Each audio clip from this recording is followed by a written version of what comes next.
During World War II, a period fraught with fear and uncertainty, the internment of Japanese Americans stands as a cruel and unjust practice.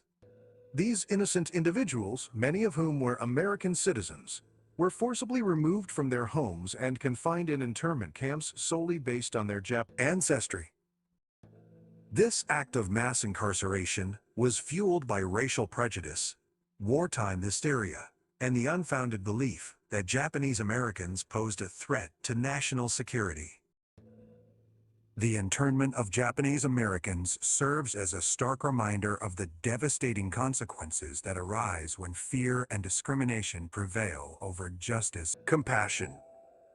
Following the attack on Pearl Harbor in December 1941, fear and paranoia swept through the United States.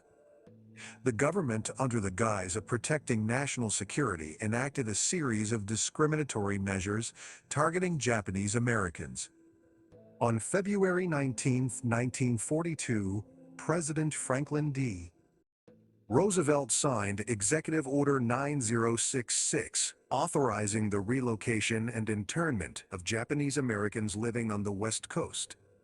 Families were given just days to settle their affairs, often selling their belongings at a fraction of their value, before being forcibly removed from their homes, transported to assembly centers.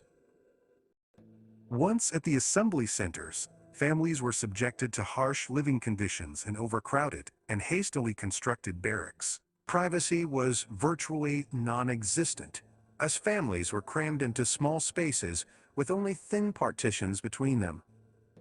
The lack of adequate medical care, proper sanitation, and nutritious food exacerbated the already challenging circumstances.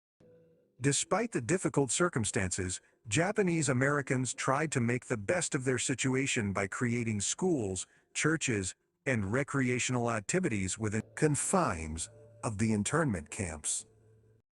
As time passed, Japanese Americans were transferred to more permanent internment camps, located in remote and desolate areas.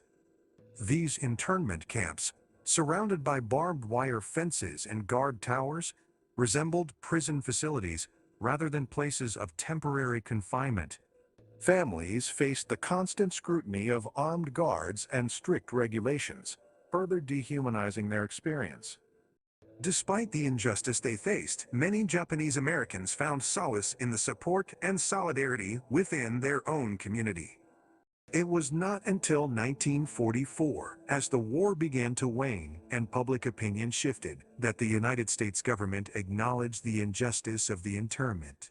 The Supreme Court, in the case of Korematsu v. United States, ruled that the internment of Japanese Americans was constitutional, but gravely flawed. The ruling did not overturn the convictions of those who had been interned, but it marked a significant step towards the recognition of their rights, acknowledgement of a grave injustice committed against them. Decades after the internment, the U.S. government formally apologized for its actions and provided reparations to surviving Japanese American internees. However, these measures could not fully heal the wounds inflicted by the internment. Many Japanese Americans who endured this experience faced long-lasting psychological and emotional trauma.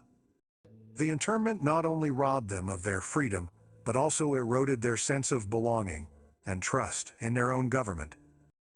The internment of Japanese Americans during World War II serves as a haunting reminder of the devastating consequences that emerge when fear and prejudice take precedence over compassion and justice.